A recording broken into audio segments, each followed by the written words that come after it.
Hey guys, it's me Haru, and welcome to episode 17 of SpyroCast. Today I have with me Anello. Say hi. Hi guys. Hey, you have your own channel. I've seen some of your videos. You're a SpyroTuber like some of us. Yeah, that's right. Awesome. I'm the smallest YouTuber, but not a big deal. That's alright. Well, I hope your channel keeps growing because you have some really good content. Well, thank you. Alright, so I Anello... hope so. Alright, what's your history with Spyro? I guess to start, I would have to go back to my childhood, which is a pretty good place to start, because that's where most of us started out as well. Anyways, I started with Spyro 2 in, I think it was 2006 or 7, give or take, and I just fell in love instantly. The worlds were so amazing, and the characters were so different from everything else I've played before. Just something about them. Nice. Yeah, I felt the same way when I was playing the first game, and then it's just everything about it is just so, cartoony and whimsical and fun. I love the colors and everything. Yeah, and it has a nice flow. Yeah. It's just something about them. Just brings me back every single time, and I go back to them pretty much every year. It's just a great experience. Yeah. Very nice. Alright, so what would you say your favorite Spyro game is? I enjoy Spyro 2 the most, but as far as how I feel about completionist content, I think I would go for Spyro 3. And just because there's a lot to do. I know it was rushed, but I love it. All the challenges, although obviously there were a few that were debatably pretty bad, but overall I think Spyro 3 was my favorite for completionist stuff. Yeah, I would agree with you there. Spyro 3 is also my favorite as well. I really hate some of the challenges. Yes, it was rushed.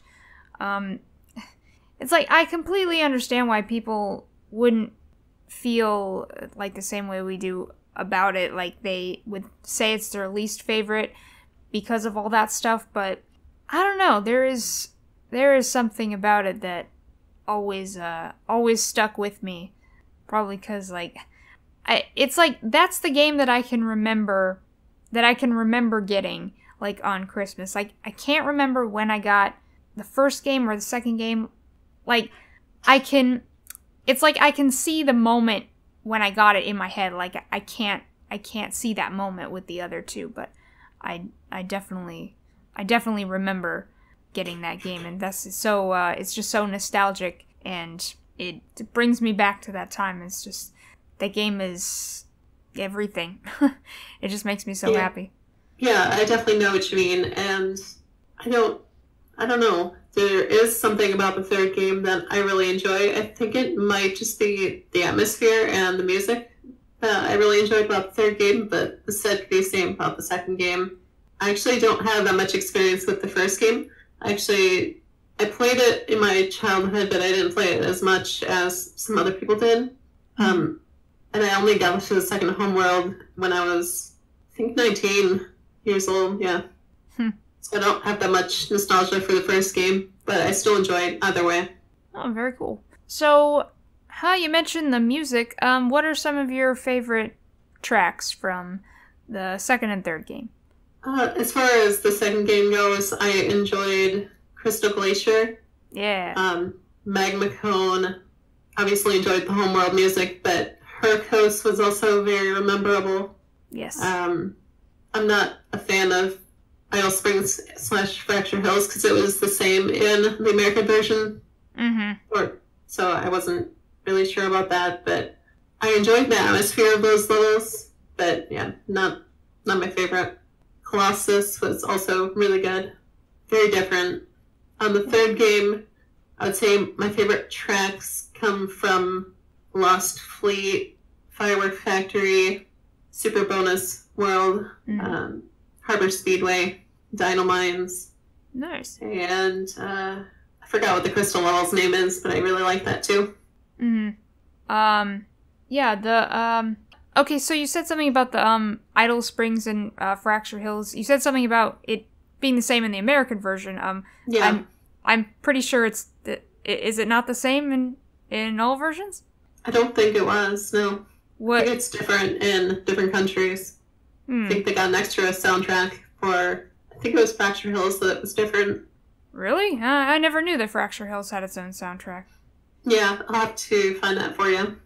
Interesting. Because I knew that I knew that Spyro 3 did that with well, at least in the original Black Label version, they had the same tracks for certain levels, and then they fixed it in the Greatest Hits version, and then the PAL versions had something different. But yeah, I grew up with the Black Label version, so some music I'm used to hearing in certain levels, like I'm used to hearing Seashell Shore in Crystal Islands and Cloud Spires in Haunted Tomb and all that stuff. I think it really fits just because that's kind of what I grew up with and I'm used to, so I've always thought that it fit. Yeah, I definitely know what you mean. I'm from the United States as well, so I grew up with the same tracks, but I'm pretty sure there were a few different soundtracks when it came to regional differences. Yeah, and then it was also, it was also fixed. It wasn't like just because it wasn't just because it was the NTSC version. Like, once they had the Greatest Hits version out, they actually fixed the tracks, so it wasn't just a regional thing. I do love the Crystal Islands music from the Greatest Hits version. That one's super good. Very I'll have to listen to it. I actually weird didn't. sounding. So, how about some of your favorite levels from 2 and 3? I guess if I had to pick some of my favorite levels, I would have to say Crystal Glacier's in there. Of course, Hurricos, Magma Cone. Those are pretty typical. But funny enough, Fracture Hills was in there. I would also... Breeze Harbor is good. Skelos Badlands was fun, but those dino missions were terrible. Yeah. Oh my god, that's... Yeah. Oh god, flashbacks to the war with that one, yeah. Definitely one of the most difficult missions. Definitely.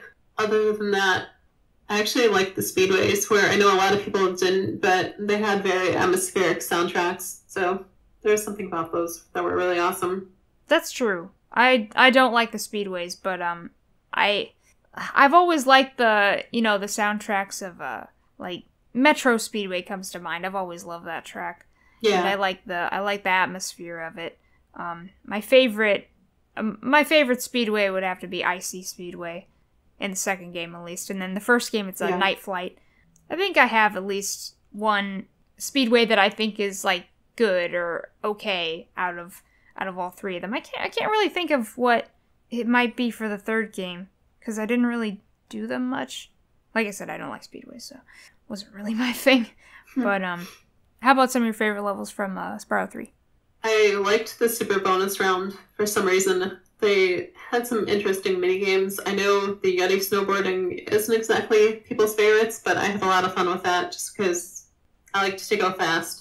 But, I don't know why, but I really enjoyed that. And as far as other levels go, Lost Fleet, Bamboo Terrace, I think it was also a really good one. And then there was, of course, Sparks levels that were really fun. Not really sure what else comes to mind at the moment. So I've not recently played Spyro 3. It's mostly been Spyro 2. Right. Huh.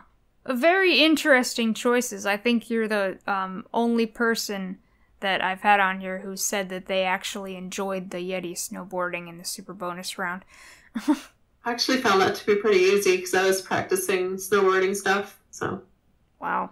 Snowboarding, skateboarding, yeah, those mini games were always my favorite. Yeah, well, I never liked those ones. And you also said you like Lost Fleet. Oh man, Lost Fleet's actually my least favorite level. And the Sparks levels, nobody really says that they like those. Wow, like you chose a lot that people say that they don't like. That's very interesting. I mean, I don't usually have the same opinions as other people. Yeah. I mean, not to be the person who goes against the flow, but I am very different like that.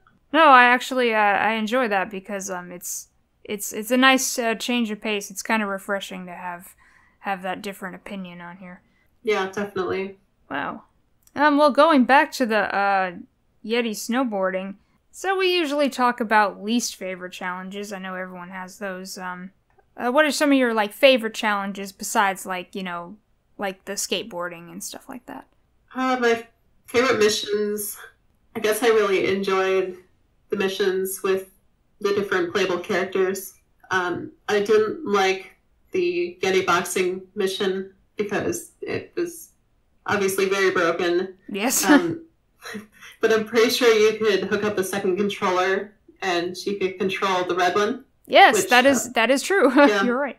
So yeah, I used that quite a lot to just get around it because I was never going to win otherwise. I think when I went back to it, I think maybe 6 or 7 months ago, I had to spend about 13 or 14 attempts just to get it down once.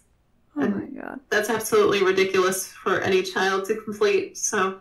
I cannot even remember how I did it. I mean, I must have done that mission, but because somehow when I go back to the game, I have the eggs, but I just, like, how did I even do that? I didn't even know about the cheat back then. Yeah, I mean, I discovered that by accident, so... Oh, it's but really no, weird. that was definitely terrible. Yeah. I don't know, I really liked the missions where you had to chase the thieves on the super speed power-up ramps. There was always a lot of fun with those. Yeah. Yeah, those are pretty fun. I mean, I think I enjoy myself with those. It's not the absolute best, but it's pretty alright. I like the one in Molten Crater. That one was kind of fun. Yeah, that one was fun. And then I think the other one is in Frozen Altars that I really liked. Icy Peak. Icy Peak, okay. Those two are very interchangeable. Yeah, well, they do have the same theme. Yeah. Frozen Altars has the cool penguins. Never forget that. That's true, yeah. Other than that, I guess for likes and dislikes, I wasn't the biggest fan of the Dino mission with Agent 9. That was pretty complicated when I was little. Not that easy when I was an adult either. Yeah. Mm-hmm. I actually really liked I think it was it the Jack and Jill mission for the Beanstalk? I liked that one. The Jack and the Beanstalk and Charmed Ridge. Yeah, that was kind of fun. Yeah. It was kind of reminiscent of the Romeo and Juliet mission in Zephyr and Spyro 2. Yeah, really reminiscent of that. I can't really think of anything else as far as likes and dislikes. Although I did struggle with that mission on the boat in Bamboo Terrace for a while. Oh, where you had yeah. to shoot the Rhinox down. No, I hate that one. Yeah. That was annoying. This is why I say, like, I love Enchanted Towers, and it's my favorite levels, because it's the only one that has, like, that doesn't have at least one mission that I hate or, like, dislike in some way. I mean, I guess you could sort of say that about Molten Crater, too, because I thought the, you know, Chasing the Thieves was kind of fun, and the Sergeant Bird one was kind of fun, too. But, yeah, just something about Enchanted Towers. Every one of those missions I remember, like, I actually had a lot of fun with. Even the skateboarding one, which I'm not too big a fan of usually, but doing the tricks and, like, pulling off the tricks and seeing the names of them, that was always really fun. Yeah, I actually think the most points I got on a single skateboard mission was close to 30,000. Wow. Like, when you went freestyling, which is kind of impressive because it's really hard to get that high of a score because there's a lot of repeat tricks and... Yeah. Wow, I don't think I've ever gotten close to that. But I think it's just because I'm crazy competitive with myself. Huh. I mean, it's the same on YouTube, actually. I try my best. Well, that's alright. We all like a little competition. I'm kind of competitive when it comes to certain things. Not really with myself. When it comes to myself, I really don't care. But when it comes to, like, other people and stuff, sometimes I can be like, well, I can do better than you. Yeah. I actually remember many situations in my childhood with Crash Team Racing that were similar to that. Oh my god, you're so... Oh, yes. Oh, I have those exact same situations. You are so right. I was always way too good for my family members. They would never race me. I know, right? Oh, I got the same thing. I remember one time a friend of mine came over and then we were playing it and, like, I would just, like, always beat her, like, like one race after the other. It's like I always won. And then I remember she actually like she just left. She just like completely left my house because like she couldn't stand that I was always winning. That's crazy. And I'm just like, well, I'm sorry that I've played it a lot and that I'm really good at it. Oh man, I love that game. Yeah. Yeah, actually, I beat all of Nitrous Oxide's Ghosts on every track, which is pretty impressive because you have to pretty much do everything perfectly. So I think that took me nearly 4 months. Wow. I've never done that. Holy crap. That's amazing. Yeah. I don't know. I have a certain talent for completing games that a lot of people would get kind of frustrated at, I guess, because I don't know. I know a lot of people don't have all of the time or they don't really want to accept the challenge for it. Yeah, that's me with a lot of things. I just kind of... I don't have the patience for things sometimes.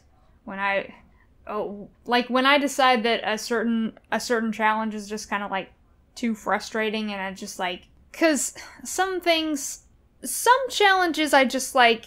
They make me very, very angry that I cannot complete them.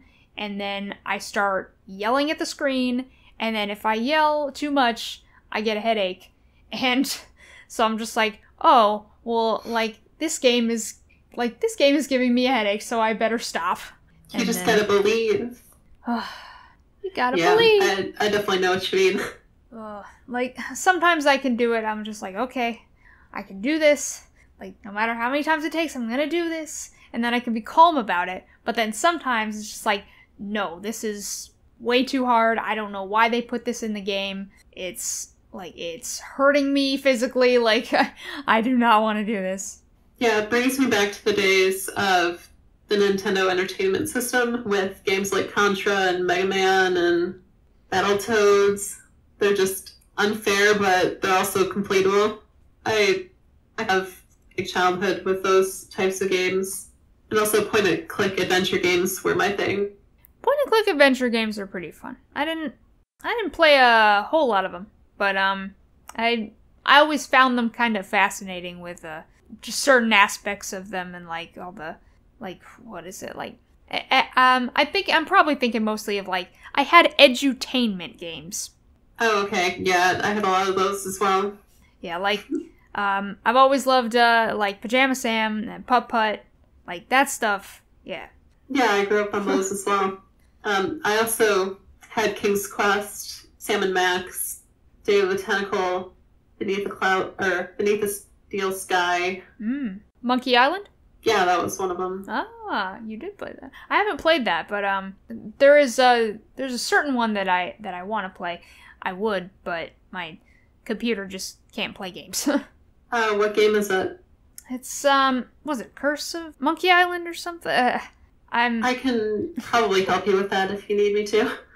I know a few tricky ways as far as technical things go.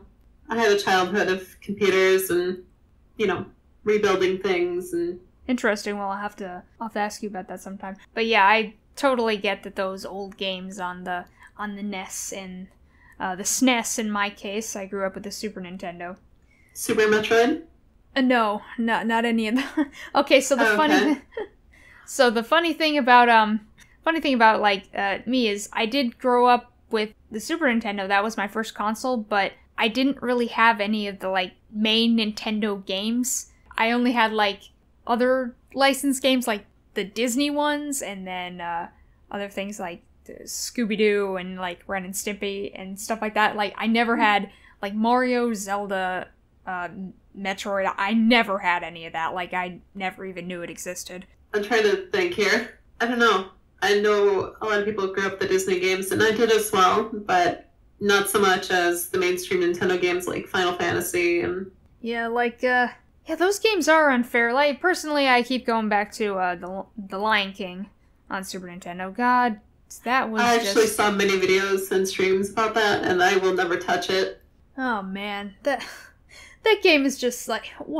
Why? I mean, it's pretty much unplayable without that invincibility cheat. It really shouldn't exist, to be honest.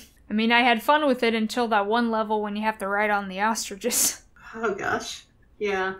And that was like the second level. Oh, I man. don't know that there's something wrong on the second level, and a game you made is just unbeatable and unfair. It never made sense either, because like I would watch people play it, and then there was this one part where like there's arrows that are pointing up, and like that, signals that like, okay, you jump here. And then there's one part where there's 2 arrows. I'm like, okay, so I try to jump twice, but it won't let me. And I'm like, what? Is there even a double jump in this game? Why would they put that there if there's no double jump? And I don't know. I was never able to do it, but apparently you can do it. It's just so confusing. Yeah, that does not really make that much sense, to be honest with you. Oh. I mean, I think I remember seeing that on streams and stuff, but I just don't think I can bring myself to play it. Yeah, you're not missing much. It's okay. Anyway, back to Spyro. So, the Reignited trilogy, it unfortunately got delayed. I'm Indeed. very disappointed about that, honestly. I guess this will give them more time to make it better, which I'm happy about. But yeah, definitely. I mean, I saw a quote saying something along the lines of a game that is delayed is eventually good, but a rushed game is always bad. Yeah. So, yeah, that's... And I really believe that, to be honest. Yeah, that is true. I do get that. I mean, if they're trying their hardest to make it the best game that it can possibly be, I mean, I'll gladly wait till November. It's just that I was so ready for this game. I was so prepared. So it's just kind of like to see that number go from the countdown go from 30, like around 30 days to back to like 80 days. It's just like, oh, now we're farther away. Yeah, I feel the exact same way. Honestly, I would be upset, but I know that they're trying their best to get the game the way that fans want it. I just think the main thing is it's mostly on Activision's end as far as how the game is distributed. So the game's not being on the disc or needing a patch, whatever the situation might be, it's on their end rather than Toys for Bob's end. Yeah, and I can understand if, like, Toys for Bob themselves wants to fix some things in the game. But I guess trying to get all 3 games on one disc, just like Crash was, is the most, ideal thing that they can do. Yeah, definitely. And I think the biggest challenge for them was disc size, because I believe, and I'm not sure if this is confirmed, but I'm pretty sure it's around 80 gigabytes, and the reason that is because they had to build it from the ground up using SpyroScope. So they didn't have any geometry or essentially MIDI files for music, which would have been easier to copy over. They're recomposing pretty much everything, which makes it a lot more difficult for saving space, essentially. Yeah, and I get that. I'm still hoping for the best. I have high hopes that it will be even better now that it's coming out later. Yeah, I agree. But the saddest thing is that the Earth, Wind, and Fire song September doesn't work anymore. It is, yeah. Honestly, I'm a little upset that I have to wait longer for a game. However, like I said before, it's better that it's not rushed like Enter the Dragonfly was. True. I mean, it didn't look like it was gonna end up like that anyway, but I guess if they're on the off chance that it did have some really bad Enter the Dragonfly-esque glitches, then it is for the best that it is delayed. Yeah, unfortunately. But, the positive thing that came out of it is people are banding together on Twitter and other social media to show their love. I know there are some, I would say, quote-unquote, toxic people. However, the main majority of the people have been remaining fairly positive throughout everything. Yep, I will support Spyro hashtag. Use it on Twitter, because it's still growing, and just show your love for the franchise, show your love for the game. It's gonna be great. Yeah, absolutely. And honestly, if the game doesn't come with an art book, I was thinking about working with some people to make one, which I think would be absolutely fantastic. Oh, I would love that. I need an art book. Yeah, honestly, I do too. Anything close to the original or, similar style would be amazing.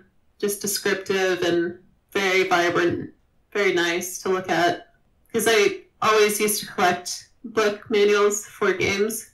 So yeah, I love having art books for movies, for games. I usually just have it for movies. I don't think I have. Do I have game art books? I don't think I. Oh yeah, I do sort of have one, but yeah, I usually just have it for movies. But to have a Spyro art book, or I heard there's a Ratchet and Clank one that came out recently. Yeah, to have something like that would be great. I would definitely get it. Yeah, and if I make that, I don't want to make it expensive. I want to make it accessible to everyone. So I know how important things like that are to people, especially for a nostalgia factor. Yeah, exactly. All right, so thank you so much, Anello, for being on SpyroCast with me. It was a fantastic time. Yeah, of course. It was a pleasure to be here. Yeah, and it's always great to have more female guests, so please, anyone out there, come to the show. Yeah, don't be shy. Well, that is going to do it. Don't forget to subscribe and follow me on Twitter. And I will see you in the next SpyroCast. Until then, this is Miharu, signing off.